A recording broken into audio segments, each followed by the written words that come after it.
Charlie তার ফ্রেন্ডের কাছে যায় যার রোবট সম্পর্কে ভালো ধারণা আছে আর তাকে বলে আমার ছেলে ডাস্টবিন থেকে একটা পুরনো নষ্ট রোবট তুলে এনেছে। তখন তার ছেলে ম্যাক্স বলে আপনি একবার রোবটটা চালু করে তো দেখেন, হয়তো ভালো রোবটও হতে পারে।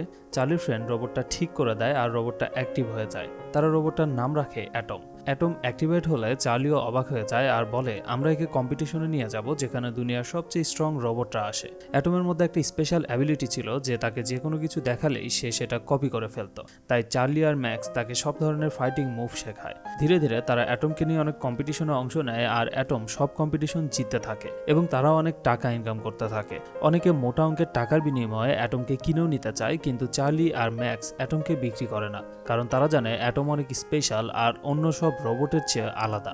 আজ অ্যাটমের অনেক বড় একটা ফাইট ম্যাচ ছিল। ম্যাক্স তাকে ট্রেনিং এর পাশাপাশি ড্যান্সও শেখায়, তাই অ্যাটমও আজ ড্যান্স করতে করতে অ্যারিনাতে পৌঁছায়। অ্যাটমের ফাইট ছিল দুই মাথাওয়ালা একটা রোবটের সাথে, যে ফাইট শুরু হতেই অ্যাটমের উপর হামলা শুরু করে দেয়। অ্যাটমও তার উপর অ্যাটাক করতে থাকে, তারা একে অপরকে পাঞ্চ মারতে শুরু করে।